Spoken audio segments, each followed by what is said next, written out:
our youngest, and he's the only boy in our family of 5, and it just it's kind of bittersweet, but we are really excited for him to have met Chrissy. There's a little bit of sadness just for the fact that I feel close with Austin, and with that, yeah, I have to let him go a little bit. It's the right thing to do, but also I am married myself to his mother. I see the great joy in being married and finding a mate, and my happiness is overplaying over the sadness. I'm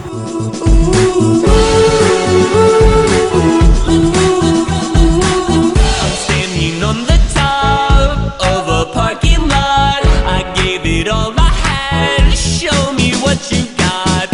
There's some things I found that make so much sound. 2 weeks before Christina met Austin, Angie and myself specifically prayed for Chrissy to find someone who could understand her, appreciate the gifts that God gave her, because they're very unique and not everybody can understand that, the role that plays in her life, the impact that she has and can have in the future. And 2 weeks later, Austin comes along. It was fun to see Austin's reaction whenever he was around her. You know, it was a different, goofy Austin now that I didn't know before. Not goofy, but you get to see his. I wasn't in the picture anymore. It was all on Chrissy when she'd walk by or something. So I was very happy for him.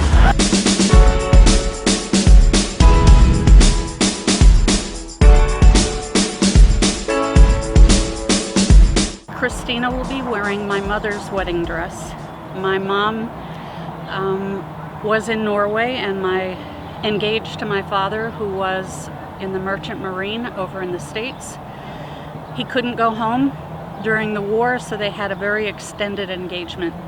And there was no material, fabric, dresses, anything to be had after the war, so he sent the fabric from the States. And then she designed it and had it made. He contacted her, and she, had already designed a dress, but she needed satin.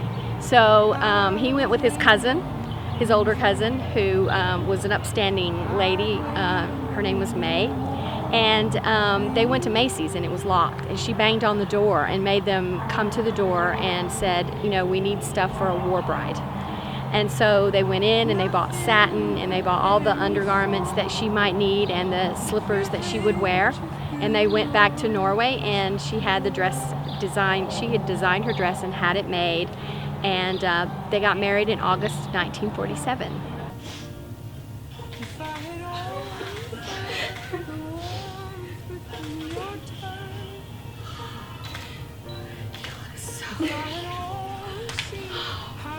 Mama would be so proud. My sweet, beautiful girl. I hope this day is everything you want it to be. 3.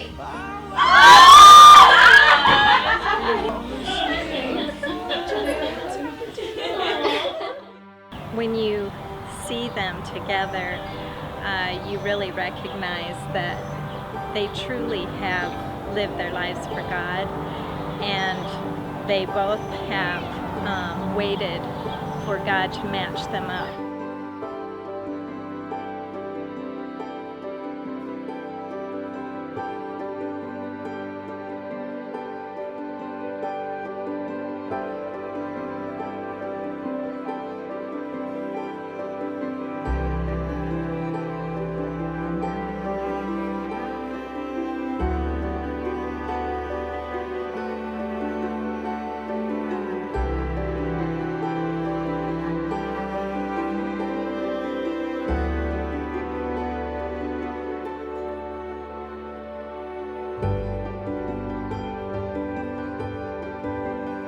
They spent a life developing a good character, not worried about what other people thought, not worried about fitting in with the crowd. They made the crowd want to fit them. It's almost like they're compatible. They complement each other in their personalities. their happiness, their laughter.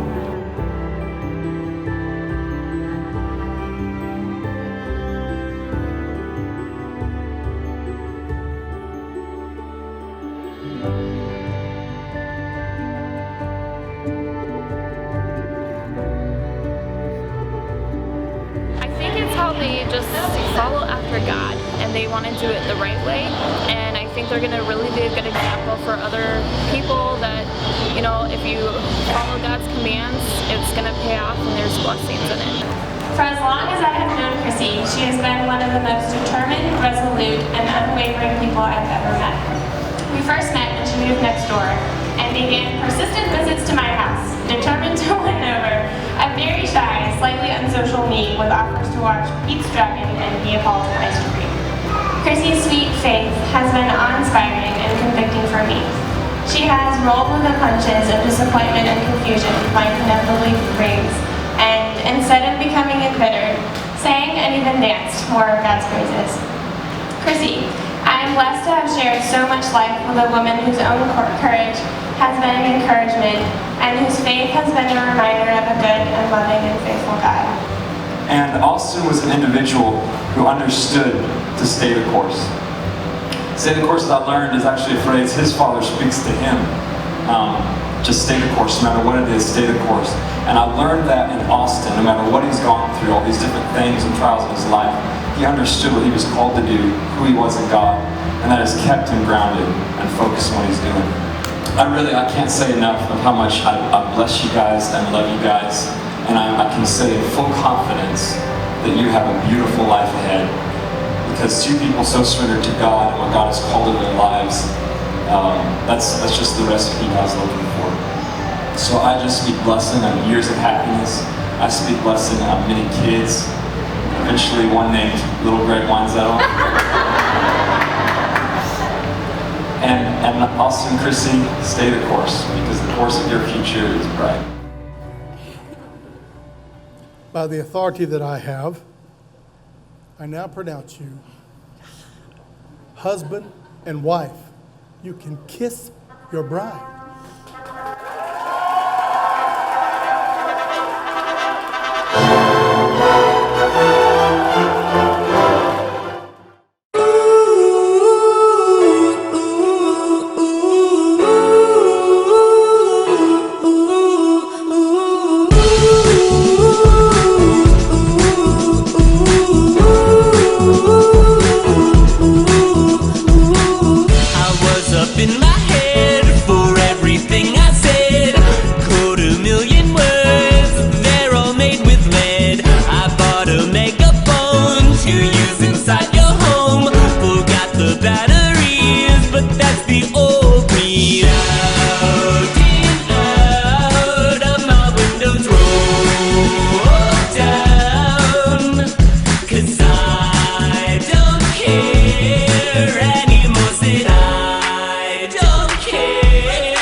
From the moment you took my hand in yours, I knew that God had placed you in my life.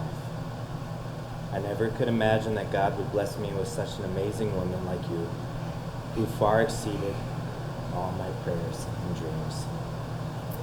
You have shown me how to find the adventure each and every day, and God has opened my eyes to see how beautiful and precious life can be. You, Chrissy, are beautiful and precious to me. Today I promise to always strive to be your lover and provider, and to always hold you dear to my heart. I promise that I will do my best to keep you safe. I will strive to be a good father to our children, as my father has shown me to be.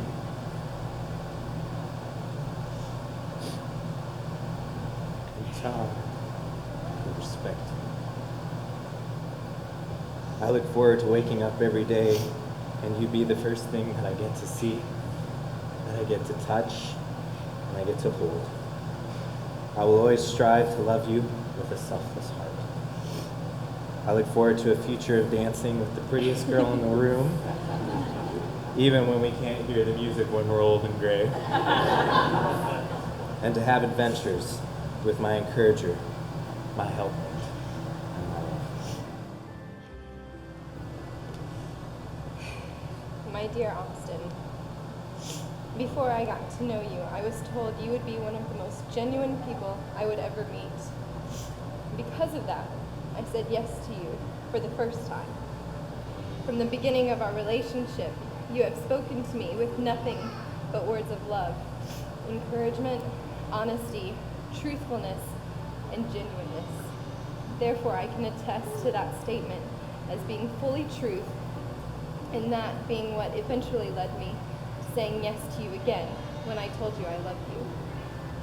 Though my life is filled with many wonderful, busy times, you have never abandoned me, but rather you have taken up the run of life alongside of me, and have promised life will always be an adventure.